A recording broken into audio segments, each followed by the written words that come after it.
कहानी की शुरुआत में हमें दो भाई दिखाई देते हैं, जिनमें बड़े भाई का नाम बिल और छोटे भाई का नाम जॉर्ज था। यहाँ बिल उसे एक छोटी कश्ती बनाकर देता है, जिसे वो लेकर सीधा बाहर आता है और उस कश्ती को बारिश के पानी में छोड़ देता है। कश्ती बहती हुई सीधी आगे जा रही थी। जॉर्ज भी उसके पीछे भागता हुआ आ रहा था। वो उसके पीछे आ ही रहा था, तभी अचानक उसकी कश्ती नाले के अंदर गिर जाती है। जॉर्ज झुक कर नाले के अंदर देखता है तो वहाँ पूरी तरह अंधेरा था और तभी वहाँ उसे दो चमकती हुई आंखें दिखाई देती हैं, जिसे वो देखकर एकदम से डर जाता है और इसी दौरान उसे वो खतरनाक पेनीवाइज नजर आ जाता है। यहाँ जॉर्ज अपनी कश्ती लेने के लिए अपना हाथ आगे बढ़ाता है कि तभी वो पेनीवाइज उसका हाथ खा जाता है और तुरंत उसे नाले के अंदर खींच लेता है। इसके बाद सीन कट होता है और हमें एक फार्म दिखाया जाता है, जहाँ एक लड़का माइक एक भेड़ पर गन ताने खड़ा हुआ था। दरअसल उसके पिता ने उसे भेड़ को शूट करने के लिए कहा, लेकिन वो बहुत डरा हुआ था और वो उसे शूट नहीं कर पाता। इसी दौरान उसका पिता उसके हाथ से गन लेकर उस भेड़ को शूट कर देता है और उसे धमका कर कहता है कि अगर तुम्हें इस दुनिया में जिंदा रहना है तो ये सब तुम्हें हर हाल में करना होगा, नहीं तो तुम यहाँ जिंदा नहीं रह पाओगे। इसके बाद हमें कुछ स्टूडेंट्स दिखाई देते हैं, जिनमें बिल भी था। वो सब अपने स्कूल के बाहर खड़े अपने कुछ प्रोजेक्ट्स के बारे में बात कर रहे थे। इसी दौरान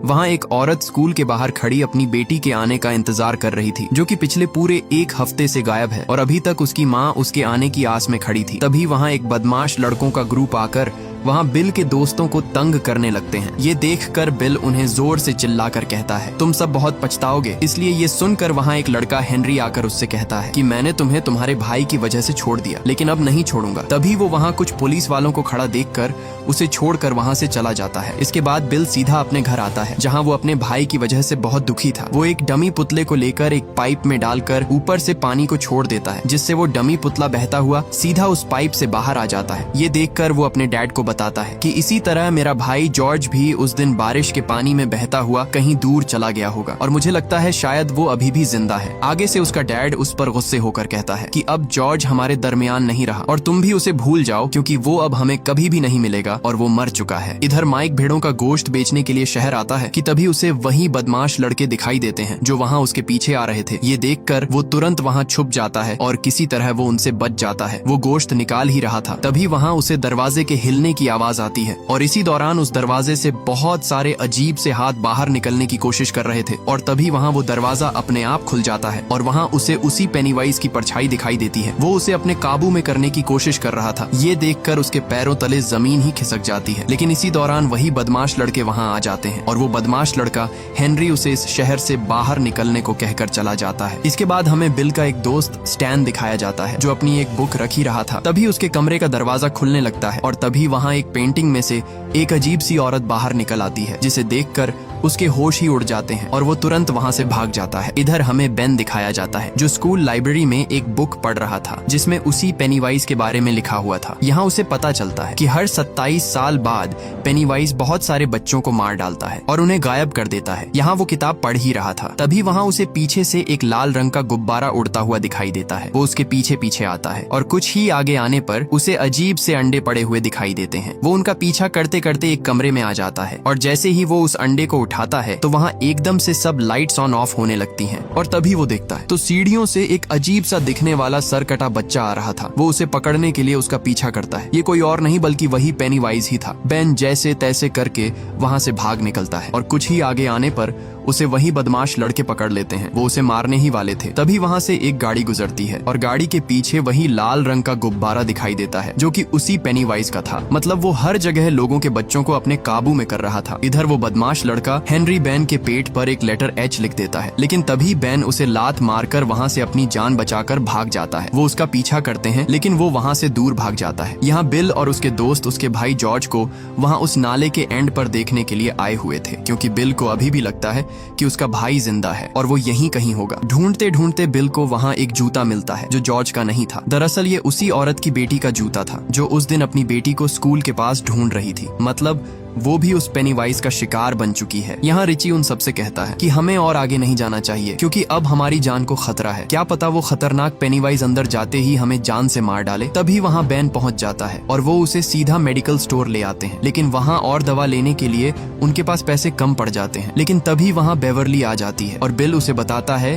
कि हमारे पास पैसे खत्म हो चुके हैं। इसलिए बेवर्ली वहाँ उस काउंटर पर खड़े एक आदमी का ध्यान अपनी तरफ कर लेती है और तभी एक मेडिकल किट को नीचे गिरा देती है, जिससे उस आदमी का ध्यान बिल और उसके दोस्तों से हट जाता है और इसी का फायदा उठाकर वो वहां से भाग जाते हैं और एक जगह पर आकर वो बेन के जख्म पर पट्टी करते हैं। इधर हेनरी का एक दोस्त उसी नाले के अंदर बेन को ढूंढने के लिए आ जाता है। वो बेन को ढूंढते ढूंढते आगे बढ़ता है, लेकिन तभी उसके सामने वहां बहुत सारे जले हुए लोग आ जाते हैं। वो भागता भागता एक जगह पर पहुंचता है, लेकिन वहां से वो नाला बंद था। इसी दौरान वो पीछे मुड़कर देखता है तो वही लाल रंग का गुब्बारा उसकी तरफ आ रहा था और आते आते वो एकदम फट जाता है और उसके पीछे से वो पेनीवाइज निकलकर उसे वहीं पर मार डालता है। इसके बाद सभी दोस्त बेन के घर आते हैं जहाँ बहुत सारी पेंटिंग्स लगी हुई थी और तभी वहाँ एक पेंटिंग में उसी पेनीवाइज की भी तस्वीर दिखाई देती है। मतलब वो पेनीवाइज अभी भी इन सबके पीछे पड़ा हुआ था, लेकिन वो उन पेंटिंग्स पर ज्यादा ध्यान नहीं देते। दूसरी तरफ एडी अपने घर की तरफ जा रहा था। जाते जाते उसे रास्ते में एक अजीब और डरावना घर दिखाई देता है। इसी दौरान उसकी दवा लेने का समय हो जाता है। वो अपनी दवा लेने ही वाला था, तभी वहाँ उसी घर से अजीब सी आवाजें आने लगती हैं। ये सुनकर उसके अंदर एक डर सा बैठ जाता है, लेकिन वो ध्यान नहीं देता और चल पड़ता है। इसी दौरान उसकी दवा वहाँ गिर जाती है। एडी एक एक करके अपनी गोलियां उठाता है और एक गोली को हाथ लगाने ही वाला था, तभी वहाँ एक अजीब सा हाथ उसकी गोली को उठा लेता है और तभी वो अजीब सा इंसान उसके सामने आ जाता है। ये देखकर वो वहाँ से तुरंत भागने लगता है और भागता भागता वो एक जगह पर आकर रुक जाता है और दूर खड़ा वही पेनीवाइज उसे दिखाई देता है। ये देखकर उसके होश ही उड़ जाते हैं। इधर बेवर्ली अपने घर थी तो उसे एक कार्ड मिलता है जिस पर कुछ अजीब सी पोएम लिखी हुई थी जो उसके दोस्त बेन ने लिखी थी। तभी वहाँ बेसिन से उसे कुछ आवाज सुनाई देती है। जब वो देखती है तो अंदर से बहुत सारे बच्चों के चिल्लाने की आवाजें सुनाई दे रही थी और वो सब उसे भी अपने पास बुला रहे थे। वो तुरंत एक इंची टेप उस बेसिन के अंदर डालती है और जब वो उसे बाहर निकालती है तो उसके साथ बहुत सारे बाल और खून लगा हुआ था। तभी उसके अंदर से बाल निकलकर पूरी तरह उसे पकड़ लेते हैं और उसे अंदर खींचते हैं। बेवर्ली जैसे तैसे करके खुद को छुड़ा लेती है, लेकिन उस बेसिन से बहुत सारा खून पूरे अंदर फैल जाता है। वो डर की वजह से एक दीवार के साथ बैठ जाती है। इसी दौरान उसके डैड आ जाते हैं। वो उसे कहते हैं कि इतना क्यों चिल्ला रही हो। बेवर्ली आगे से बताती है कि उस बेसिन से बहुत सारे बच्चे चिल्ला रहे हैं, लेकिन उसके डैड को उसकी एक बात भी समझ नहीं आती और हैरानी की बात कमरे के अंदर लगा हुआ बहुत सारा खून भी उसे दिखाई नहीं दे रहा था। उसका डैड उसे बताता है कि ये तुम्हारा वहम होगा। इधर बिल की भी एकदम से आंख खुल जाती है। जैसे ही वो उठकर देखने आता है तो एक कमरे से खुद ही लाइट ऑन हो जाती है। वो न चाहते हुए भी डरते डरते उस कमरे की तरफ बढ़ता है और उस कमरे में जाते ही वहाँ कोई भी नहीं था। वो अपने कमरे में बैठा ही था। तभी उसे किसी के भागने की आवाज आती है। वो उसके पैरों के निशान का पीछा करते करते एक जगह पर पहुंचता है जहाँ उसका भाई जॉर्ज भागता हुआ दिखाई देता है, जिसे देखकर उसके पैरों तले जमीन ही खिसक जाती है। वो तुरंत उसका पीछा करते करते नीचे बेसमेंट तक आ जाता है जहाँ उसका भाई उसे अजीब तरीके से हंसकर कहता है, तुम भी मेरे साथ तैरने के लिए चलो। और इसी दौरान वो एक खतरनाक शैतान में बदल जाता है और तभी वो पेनीवाइज भी पानी से निकल बाहर आता है और अचानक बिल पर हमला कर देता है, लेकिन बिल मौके पर ही वहाँ से भाग जाता है। अगली सुबह सभी दोस्त सीधे बेवर्ली के घर आते हैं और उसी जगह जाते हैं जहाँ उस दिन बेवर्ली को वो बाल बेसिन के अंदर खींच रहे थे। सभी दोस्त वहाँ बहुत सारा खून देखकर घबरा जाते हैं। इसके बाद सभी वहाँ से घर की तरफ निकल पड़ते हैं। जाते जाते वहाँ वो उन बदमाश लड़कों की कार को देखते हैं और साथ में किसी की साइकिल भी गिरी हुई थी। वो सभी उसके पीछे भागते हैं। इधर वो सभी बदमाश लड़के माइक को गंदा गोश्त खाने के लिए मजबूर कर रहे थे। इसी दौरान उसे वही पेनीवाइज दिखाई देता है जो अपने हाथ में किसी का हाथ पकड़कर हिला रहा था। इससे पहले वो पेनीवाइज उसे अपने पास बुलाता, वहाँ उसे हेनरी पकड़कर मारने लगता है। वो उसे पत्थर मारने ही वाला था, तभी वहाँ दूर से पत्थर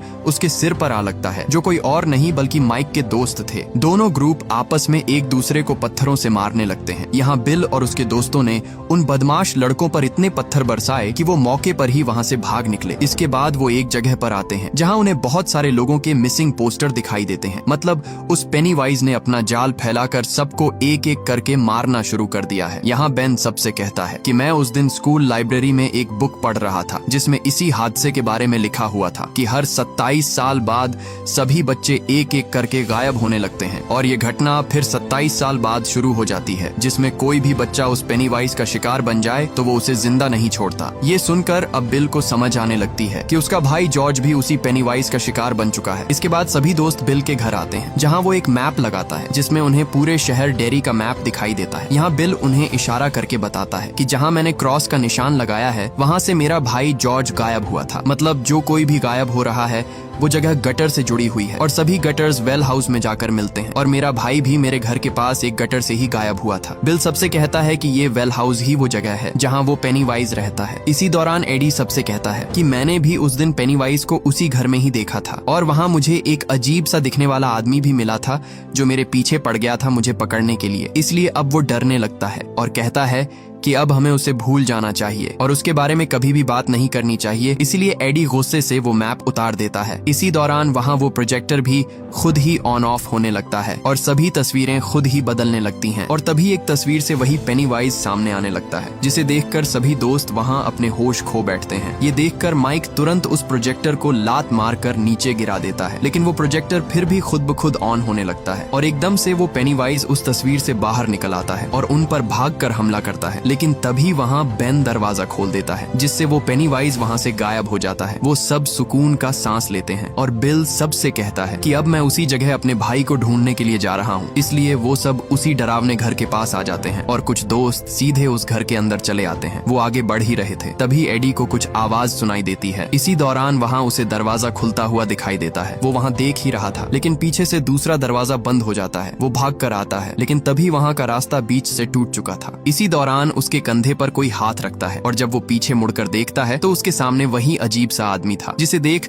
वो सीधा नीचे जा गिरता है। इधर रिची को भी कुछ आवाजें सुनाई देती हैं, जिसका पीछा करते करते वो एक कमरे में आता है, लेकिन वहाँ उसे कोई भी नहीं मिलता और वो वापस जाने लगता है कि तभी वहाँ उस कमरे का दरवाजा बंद हो जाता है और वहाँ सब लाइट्स ऑन ऑफ होने लगती हैं और उसे पूरे कमरे में जोकर्स ही दिखाई देते हैं। लेकिन तभी वहाँ उसके सामने वो पेनीवाइज आ जाता है। वो सीधा उस पर हमला कर देता है, लेकिन मौके पर ही बिल दरवाजा खोलकर उसे बचा लेता है। इधर एडी उठकर बैठा ही था। इसी दौरान उसे एक फ्रिज से एक हाथ हिलता हुआ दिखाई देता है और वो दरवाजा अपने आप खुलने लगता है और दरवाजा खुलते ही वो पेनीवाइज बाहर निकल आता है। वो उसे खाने ही वाला था। तभी वहाँ बिल दरवाजा खोल देता है, जिससे उसका ध्यान उनकी तरफ चला जाता है। वो भागकर उन पर हमला करता है, लेकिन तभी वहाँ बेवरली आकर उसके सिर से एक रॉड आर पार कर देती है। वो भागकर सीधे एडी के पास जाते हैं। पीछे से वो पेनीवाइज भी अपने नुकीले पंजे उनकी तरफ बढ़ाता है और तभी घूमकर वो बेन को जख्मी कर देता है और सीधा एक अंधेरे में गायब हो जाता है। बिल उसका पीछा करते करते नीचे आता है, जहाँ वो देखता है तो वो पेनीवाइज एक कुएं के अंदर जा रहा था। इसके बाद वो सब उस घर से बाहर भाग निकलते हैं, लेकिन बाहर एडी की माँ उसे लेने के लिए आ गई थी और वो सबसे कहती है कि आज के बाद तुम सब मेरे बेटे से दूर रहो। वो एडी को वहाँ से घर ले जाती है। यहाँ बिल सबसे कहता है कि मैंने उस पेनीवाइज को एक कुएं में जाते हुए देख लिया है। अगली बार हम उसे पूरी तैयारी के साथ पकड़ने के लिए आएंगे। लेकिन वहाँ कुछ दोस्त उस पर चिल्लाते हुए कहते हैं कि तुम पागल हो, अभी हम मरते मरते बचे हैं और तुम दोबारा उस घर के अंदर जाना चाहते हो। इसी दौरान रिची बिल से कहता है कि अब हमें उसका पीछा छोड़ देना चाहिए, क्योंकि जॉर्ज मर चुका है, तुम्हें उसे भूलना ही होगा। लेकिन बिल उसे बताता है कि मेरा भाई जॉर्ज अभी भी जिंदा है, मैं उसे हर हाल में ढूंढ कर ही रहूंगा। इधर उसी बदमाश लड़के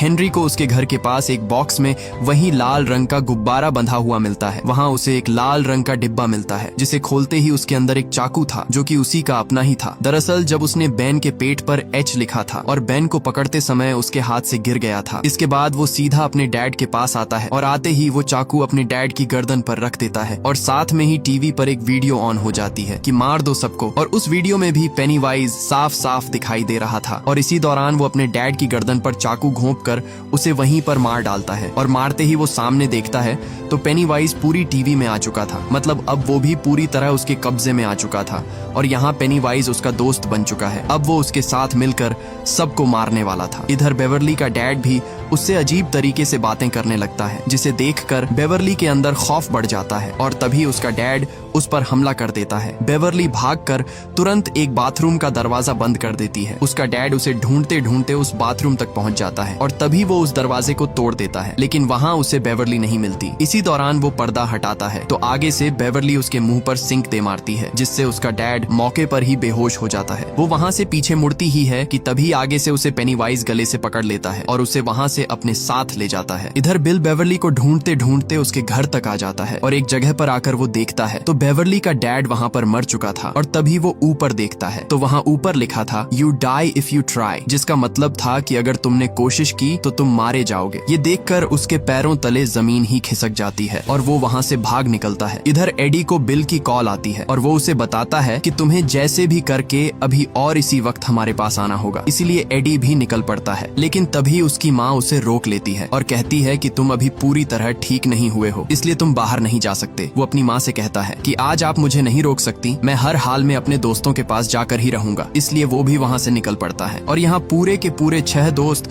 उसी घर की तरफ बढ़ रहे थे और इस बार सभी के पास हथियार भी थे। वो सब सीधे उस खतरनाक घर के अंदर घुस जाते हैं। अंदर आते ही वो उसी कुएं के पास पहुँचते हैं जहाँ से वो पेनीवाइज उस दिन गायब हुआ था। वो उस कुएं में एक रस्सी नीचे फेंकते हैं और सबसे पहले बिल उस कुएं के अंदर उतरता है। इधर हमें बेवर्ली दिखाई देती है जिसे अभी अभी होश आता है, जो उसी कुएं के आखिर में गिरी हुई थी। वो उठकर ऊपर देखती है तो वहाँ बहुत सारे बच्चों की डेड बॉडीज लटक रही थी। तभी वहाँ उसे किसी के आने की आवाज आती है और वो भागकर वहाँ एक दरवाजा खोलने की कोशिश करती है। इसी दौरान वो पीछे मुड़कर देखती है तो वहाँ वो डमी पेनीवाइज एकदम से बाहर निकलता है और तभी वहाँ वो गेट खुल जाता है और जब वो देखती है तो वही पेनीवाइज उसके सामने खड़ा था। ये देखकर वो वहाँ से भागती है लेकिन वो पेनीवाइज उसे गले से पकड़ लेता है। लेकिन बेवर्ली उससे कहती है कि मैं तुमसे नहीं डरती, इसलिए वो आगे से गुस्से में आ जाता है। वो उसे कहता है कि तुम डरोगी और मैं तुम्हें मार डालूंगा। इसी दौरान वो अपना खतरनाक और नुकीला चमकता हुआ मुंह खोल लेता है और उसका मुंह देखते ही बेवर्ली उसके काबू में आ जाती है। इधर सभी दोस्त नीचे कुएं तक चले गए थे लेकिन माइक आखिर में जाने ही वाला था। तभी हेनरी आकर उस पर हमला कर देता है और उसे नीचे गिरा देता है। बाकी दोस्त उसे जोर जोर से बुलाते हैं लेकिन इसी दौरान हेनरी वो रस्सी ऊपर खींच लेता है। इसके बाद हेनरी माइक को बुरी तरह पीटने लगता है। वो शॉर्ट गन लेकर उसे मारने ही वाला था। तभी माइक जोर से अपने ऊपर से गन को हटा देता है और माइक मौके पर ही उसके सर पर पत्थर दे मारता है। इसी दौरान वो उसे धक्का देकर सीधे उसे कुएं में गिरा देता है। इधर स्टैन अपने दोस्तों से बिछड़ चुका था और वो एक नाले में गुम हो जाता है। यहाँ वो पेनीवाइज भी उसके शिकार के लिए उसके पीछे ही था। यहाँ सभी दोस्त स्टैन को ढूंढने में लगे हुए थे लेकिन इधर स्टैन को वो पेनीवाइज अपने काबू में कर रहा था और तभी एक औरत की शक्ल में वो उसके पास आ जाता है। इधर सभी दोस्त भी वहाँ पर आ चुके थे और उनके देखते ही वो पेनीवाइज उसे वहीं पर काट लेता है और वो पेनीवाइज मौके पर ही वहाँ से भाग जाता है। लेकिन खुशकिस्मती से स्टैन बच जाता है। तभी बिल को वहाँ उसका भाई खड़ा हुआ दिखाई देता है। ये देखकर वो उसके पीछे पीछे भागता है और भागते भागते वो एक जगह पर आ पहुँचता है जहाँ वो बेवर्ली को ऊपर लटका हुआ देखता है। इसी दौरान सभी दोस्त भी आ जाते हैं। वो सब बेवर्ली और बहुत सारे बच्चे लटके हुए देखते हैं जिसे देखकर उनके होश ही उड़ जाते हैं। वो सब तुरंत उसे नीचे उतारते हैं और उतारते ही बेवर्ली को होश आ जाता है। इधर बिल को उसका भाई भी मिल जाता है जिसका एक हाथ कटा हुआ था और दूसरे हाथ में उसने वो कश्ती पकड़ी हुई थी जो बिल ने उसे उसी बारिश वाले दिन बना कर दी थी। जॉर्ज उससे कहता है कि मुझे अपने घर जाना है, मैं अपने मॉम और डैड को मिस कर रहा हूँ। आगे से बिल उसे बताता है कि मैं भी तुम्हें बहुत मिस कर रहा हूँ और इसी दौरान बिल उसे लव यू कहकर उसे वहीं पर शूट कर देता है। लेकिन तभी वो मरा हुआ जॉर्ज एकदम से हिलने लगता है और हिलते हिलते वो पूरी तरह पेनीवाइज में बदल जाता है और वो वहाँ सब दोस्तों पर हमला कर देता है। लेकिन यहाँ वो सब दोस्त भी उस पर गोली की तरह टूट पड़ते हैं और एक एक करके वो सब उसे पूरी तरह धो डालते हैं और तभी बेवर्ली उसके मुंह में एक रॉड घोंप देती है और आखिरकार वो पेनीवाइज वहीं पर खत्म हो जाता है। इसके बाद सीन कट होता है और हमें सब दोस्त दिखाई देते हैं जो सब उस पेनीवाइज से बच निकले। लेकिन बिल अपने भाई जॉर्ज को हमेशा के लिए खो देता है और ये मूवी यहीं पर एंड हो जाती है। अगर ये वीडियो आपको अच्छी लगी तो इसे लाइक करें और हमारे चैनल फिल्मी नेस्ट को सब्सक्राइब कीजिएगा।